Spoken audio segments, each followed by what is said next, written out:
ಭಾರತದ ಟೆಕ್ ಜಗತ್ತಿನಲ್ಲಿ ಒಂದು ಹೊಸ ಹೆಸರು ಸಿಕ್ಕಾಪಟ್ಟೆ ಸದ್ದು ಮಾಡ್ತಿದೆ. ಸರ್ವಂ ಎಐ. ಗೂಗಲ್ ಮತ್ತು ಚಾಟ್ ಜಿಪಿಟಿ ಅಂತಹ ದೊಡ್ಡ ದೊಡ್ಡ ಕಂಪನಿಗಳಿಗೆ ಇದು ಭಾರತದ ಉತ್ತರ ಆಗಬಹುದಾ? ಈ ಸ್ಟಾರ್ಟ್ಅಪ್ ನಿಜವಾಗ್ಲೂ ಗ್ಲೋಬಲ್ ಸ್ಟೇಜ್ನಲ್ಲಿ ಪೈಪೋಟಿ ಕೊಡೋಕ್ ಸಾಧ್ಯನಾ?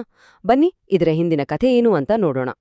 ಭಾರತದ ಸಾರ್ವಭೌಮ ಎಐ ಗೂಗಲ್ ಜೆಮಿನಿ ಮತ್ತು ಚಾಟ್ ಜಿಪಿಟಿಯನ್ನೇ ಸೋಲಿಸಿದೆ. ಅಬ್ಬಾ, ಇದು NDTVಯಲ್ಲಿ ಬಂದಿದ್ದ ಒಂದು ಬೋಲ್ಡ್ ಹೆಡ್ಲೈನ್. ಆದ್ರೆ ಇದು ಸುಮ್ಮನೆ ಪಬ್ಲಿಸಿಟಿ ಗಿಮಿಕಾ ಅಥವಾ ಈ ಮಾತಿನ ಹಿಂದೆ ಏನಾದ್ರೂ ಸತ್ಯ ಇದ್ಯಾ? ಇದಕ್ಕೆ ಉತ್ತರ ನಂಬರ್ಗಳಲ್ಲೇ ಇದೆ. ಇಲ್ಲಿ ನೋಡಿ, ಇದು ಆಪ್ಟಿಕಲ್ ಕ್ಯಾರೆಕ್ಟರ್ ರಿಕಗ್ನಿಷನ್ ಅಂದ್ರೆ OCR ಟೆಸ್ಟ್. ಸಿಂಪಲ್ ಆಗಿ ಹೇಳೋದಾದ್ರೆ ಫೋಟೋದಲ್ಲಿರೋ ಟೆಕ್ಸ್ಟ್ ಅನ್ನು ಎಷ್ಟು ಕರೆಕ್ಟ್ ಆಗಿ ಓದುತ್ತೆ ಅನ್ನೋದು. ಈ ವಿಷಯದಲ್ಲಿ ಸರ್ವಂ ವಿಷನ್ ಗೂಗಲ್ನ ಪವರ್ಫುಲ್ ಜೆಮಿನಿ ಪ್ರೋಗಿಂತ ಮುಂದಿದೆ.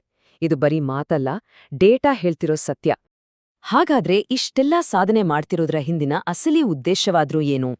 ಇದು ನಮ್ಮನ್ನ ಸರ್ವಂನ ಮೂಲ ಉದ್ದೇಶದ ಕಡೆಗೆ ಕರ್ಕೊಂಡೋಗುತ್ತೆ. ಸಾರ್ವಭೌಮ ಎಐ ಮಿಷನ್. ಅಂದಹಾಗೆ ಸಾರ್ವಭೌಮ ಎಐ ಅಂದ್ರೇನಪ್ಪ? ಅದು ரொம்ப ಸಿಂಪಲ್. ಬೇರೆ ದೇಶಗಳ ಟೆಕ್ನಾಲಜಿ ಮೇಲೆ ಡಿಪೆಂಡ್ ಆಗದೆ ಭಾರತದ ನಮ್ಮದೇ ಆದ ಸಮಸ್ಯೆಗಳಿಗೆ, ನಮ್ಮ ಭಾಷೆಗಳಿಗೆ ಸರಿಹೊಂದುವ ಹಾಗೆ ನಮ್ಮದೇ ಎಐ ಮಾಡೆಲ್ಗಳನ್ನ ಕಟ್ಟೋದು. ಒಂದ್ ರೀತಿ ಟೆಕ್ನಾಲಜಿಯಲ್ಲಿ ಆತ್ಮನಿರ್ಭರತೆ ಅನ್ನಬಹುದು. ಈ ಮಿಷನ್ ಹಿಂದೆ ಎರಡು ದೊಡ್ಡ ಶಕ್ತಿಗಳಿವೆ. ಒಂದು, ಭಾರತಕ್ಕೆ ಅಂತ ಇಲ್ಲಿನ ಅಗತ್ಯಗಳಿಗೆ ತಕ್ಕಂತೆ ಟೆಕ್ನಾಲಜಿ ಕಟ್ಟಬೇಕು ಅನ್ನೋದು. ಇನ್ನೊಂದು, ಸರ್ಕಾರದ ಇಂಡಿಯಾ ಎಐ ಮಿಷನ್ ಕಡೆಯಿಂದ ಸಿಗ್ತಿರೋ ಭರ್ಜರಿ ಸಪೋರ್ಟ್. ಸೊ ಇದು ಬರೀ ಒಂದು ಕಂಪನಿಯ ಕನಸಲ್ಲ, ಇದೊಂದು ರಾಷ್ಟ್ರೀಯ ಯೋಜನೆಯ ಭಾಗ. ಸರಿ, ಇದನ್ನೆಲ್ಲ ಅವರು ಹೇಗೆ ಮಾಡ್ತಿದ್ದಾರೆ?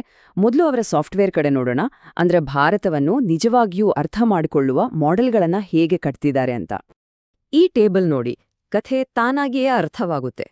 MMLU ಅನ್ನೋದು ಭಾರತೀಯ ಭಾಷೆಗಳನ್ನ ಅರ್ಥ ಮಾಡಿಕೊಳ್ಳೋ ಒಂದು ಪರೀಕ್ಷೆ.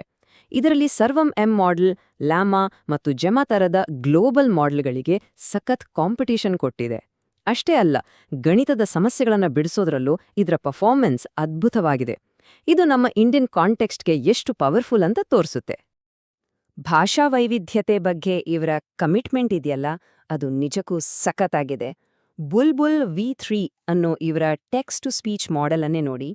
ಇದು 22 ಭಾರತೀಯ ಭಾಷೆಗಳಲ್ಲಿ 35 ಬೇರೆ ಬೇರೆ ಧ್ವನಿಗಳನ್ನ ಸಪೋರ್ಟ್ ಮಾಡುತ್ತೆ. ಭಾರತದ ಭಾಷಾ ಶ್ರೀಮಂತಿಕೆಗೆ ಟೆಕ್ನಾಲಜಿ ಮೂಲಕ ಕೊಡ್ತಿರೋ ಒಂದು ದೊಡ್ಡ ಗೌರವ ಇದು. ಆದ್ರೆ ಒಂದು ಪ್ರಶ್ನೆ, ನಾವು ಜಗತ್ತಿನ ಜೊತೆ ಮಾತಾಡೋ ರೀತಿಯನ್ನ ಬರೀ ಸಾಫ್ಟ್ವೇರ್ ಒಂದೇ ಬದಲಾಯಿಸೋಕೆ ಆಗತ್ತಾ? ಬಹುಶಃ ಇಲ್ಲ ಅನ್ಸುತ್ತೆ. ಇದೇ ಪ್ರಶ್ನೆ ನಮ್ಮನ್ನ ಮುಂದಿನ ಹಂತಕ್ಕೆ ಕರ್ಕೊಂಡು ಹೋಗುತ್ತೆ. ಇಲ್ಲಿಂದ ಶುರುವಾಗೋದು ಸರ್ವಂನ ನೆಕ್ಸ್ಟ್ ಬಿಗ್ ಸ್ಟೆಪ್.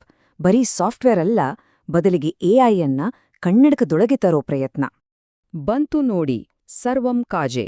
ಭಾರತದಲ್ಲೇ ಡಿಸೈನ್ ಮಾಡಿ ಭಾರತದಲ್ಲೇ ತಯಾರಾದ ಎಐ ಪವರ್ ಇರುವ ಸ್ಮಾರ್ಟ್ ಗ್ಲಾಸ್. ಇದು ಮೇಡ್ ಇನ್ ಇಂಡಿಯಾ ಟೆಕ್ನಾಲಜಿಯ ಒಂದು ದೊಡ್ಡ ಹೆಜ್ಜೆ. ಹಾಗಾದ್ರೆ ಈ ಕಾಜೆ ಕನ್ನಡಕ ಹೇಗೆ ಕೆಲಸ ಮಾಡುತ್ತೆ? ತುಂಬಾ ಸಿಂಪಲ್, 4 ಸ್ಟೆಪ್ಸ್. ಮೊದಲನೇದು, ಇದು ನಿಮ್ಮ ಸುತ್ತಮುತ್ತಲಿನ ಶಬ್ದವನ್ನು ಕೇಳಿಸ್ಕೊಳ್ಳುತ್ತೆ. ಎರಡನೇದು, ಅದನ್ನ ಅರ್ಥ ಮಾಡ್ಕೊಳ್ಳುತ್ತೆ. ಮೂರನೇದು, ನಿಮ್ಗೆ ಬೇಕಾದ ಉತ್ತರ ಕೊಡುತ್ತೆ.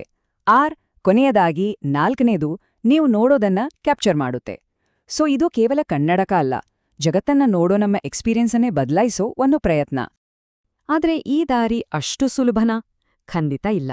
ಯಾಕಂದ್ರೆ ಇಲ್ಲಿ ಎದುರಾಳಿಗಳು ಸಾಮಾನ್ಯರಲ್ಲ, ಜಾಗತಿಕ ದೈತ್ಯರು. ಇದೊಂದು ದೊಡ್ಡ ಚಾಲೆಂಜ್. ಇಲ್ಲೇ ನೋಡಿ ಅಸಲಿ ಚಾಲೆಂಜ್ ಇರೋದು. ಒಂದ್ ಕಡೆ ಆಲ್ರೆಡಿ ಮಾರ್ಕೆಟ್ನಲ್ಲಿರೋ ಮೆಟಾದ ರೇಬ್ಯಾನ್ ಸ್ಮಾರ್ಟ್ ಗ್ಲಾಸ್. ಅದರ ಬೆಲೆ ಸುಮಾರು 30,000 ರೂಪಾಯಿ. ಬ್ಯಾಟ್ರಿ ಲೈಫ್ ಕೂಡ ಗೊತ್ತು. ಆದರೆ ಇನ್ನೊಂದ್ ಕಡೆ ಸರ್ವಂ ಕಾಜೆ. ಅದರ ಬೆಲೆ ಎಷ್ಟು? ಬ್ಯಾಟ್ರಿ ಎಷ್ಟೊತ್ತು ಬರುತ್ತೆ? ಈ ಎಲ್ಲಾ ಮುಖ್ಯ ಪ್ರಶ್ನೆಗಳಿಗೂ ಉತ್ತರ ಇನ್ನೂ ಸೀಕ್ರೆಟ್. ಸದ್ಯಕ್ಕೆ ಸರ್ವಂ ಮುಂದೆ 3 ದೊಡ್ಡ ಅಡಚಣೆಗಳಿವೆ. 1, ಅದರ ಸ್ಪೆಸಿಫಿಕೇಷನ್ಸ್ ಇನ್ನೂ ರಿವೀಲ್ ಆಗಿಲ್ಲ. 2, ಜನ ಈ ಹೊಸ ಟೆಕ್ನಾಲಜಿಯನ್ನ ಎಷ್ಟು ಬೇಗ ಒಪ್ಕೊಳ್ತಾರೆ ಅನ್ನೋದು. ಮತ್ತು 3, ಮೆಟಾದಂತಹ ದೈತ್ಯ ಕಂಪನಿಗಳಿಂದ ಬರುವ ಕಠಿಣ ಸ್ಪರ್ಧೆ. ಇವು ಅವರ ಯಶಸ್ಸಿನ ದಾರಿಯಲ್ಲಿರೋ ದೊಡ್ಡ ಸವಾಲುಗಳು. ಆದರೆ ನೆನಪಿಡಿ, ಇದು ಬರೀ ಒಂದು ಕಂಪನಿಯ ಕಥೆಯಲ್ಲ. ಇದು ಇಡೀ ದೇಶದ ಎಐ ಮಹತ್ವಾಕಾಂಕ್ಷೆಯ ಒಂದು ಸಂಕೇತ. ಅವರ ಸ್ಪೀಡ್ ನೋಡಿದ್ರೆ ಆಶ್ಚರ್ಯ ಆಗುತ್ತೆ ನೋಡಿ. 2023 ಜುಲೈನಲ್ಲಿ ಶುರುವಾದ ಕಂಪನಿ ಅದೇ ವರ್ಷ ಡಿಸೆಂಬರ್ ಅಷ್ಟರಲ್ಲೇ $41 ಮಿಲಿಯನ್ ಫಂಡಿಂಗ್ ರೇಸ್ ಮಾಡ್ತು. ಈಗ 2026 ಮೇ ತಿಂಗಳಲ್ಲಿ ಕಾಜೆ ಲಾಂಚ್ ಮಾಡೋ ಗುರಿ ಇಟ್ಕೊಂಡಿದ್ದಾರೆ. ಎಐ ಜಗತ್ತು ಎಷ್ಟು ಫಾಸ್ಟಾಗಿ ಓಡ್ತಿದೆ ಅನ್ನೋದಕ್ಕೆ ಇದಕ್ಕಿಂತ ಒಳ್ಳೆ ಉದಾಹರಣೆ ಬೇಕಾ? ಇವರ ಗುರಿ ಬರೀ ಭಾಷೆಗೆ ಸೀಮಿತವಾಗಿಲ್ಲ. ಭಾಷಾ ಪರೀಕ್ಷೆಗಳಲ್ಲಿ ಒಳ್ಳೆ ರಿಸಲ್ಟ್ಸ್ ತರೋದ್ರ ಜೊತೆಗೆ ಗಣಿತ ಮತ್ತು ವಿಜ್ಞಾನದಂತಹ ಕಷ್ಟದ ಸಮಸ್ಯೆಗಳನ್ನು ಸಾಲ್ವ್ ಮಾಡೋ ಕೆಪಾಸಿಟಿನೂ ಅವರು ಡೆವಲಪ್ ಮಾಡ್ತಿದ್ದಾರೆ. ಅಂದ್ರೆ ಇದು ಬರೀ ಕಮ್ಯುನಿಕೇಷನ್ ಟೂಲ್ ಅಲ್ಲ, ಕಾಂಪ್ಲೆಕ್ಸ್ ಪ್ರಾಬ್ಲಮ್ಸ್ಗಳನ್ನು ಬಗೆಹರಿಸೋ ಎಐ ಕಟ್ಟಬೇಕು ಅನ್ನೋ ದೊಡ್ಡ ವಿಷನ್ ಇದು. ಹಾಗಾದ್ರೆ ಕೊನೆಯಲ್ಲಿ ಒಂದು ದೊಡ್ಡ ಪ್ರಶ್ನೆ ನಮ್ಮ ಮುಂದೆ ಉಳಿಯುತ್ತೆ. ಎಐನ ಭವಿಷ್ಯ ಕೇವಲ ಬೆರಳೆಣಿಕೆಯ ಗ್ಲೋಬಲ್ ಕಂಪನಿಗಳ ಕೈಯಲ್ಲಿರುತ್ತಾ ಅಥವಾ ಸರ್ವಂನಂತಹ ಪ್ರತಿಯೊಂದು ದೇಶದ ಸಾರ್ವಭೌಮ ಮಾಡೆಲ್ಗಳ ಒಕ್ಕೂಟದಿಂದ ಹೊಸ ಭವಿಷ್ಯ ರೂಪುಗೊಳ್ಳುತ್ತಾ? ಈ ರೇಸ್ನ ಫಲಿತಾಂಶ ಮುಂದಿನ ದಶಕದ ಟೆಕ್ನಾಲಜಿಯ ದಿಕ್ಕನ್ನೇ ನಿರ್ಧರಿಸಲಿದೆ.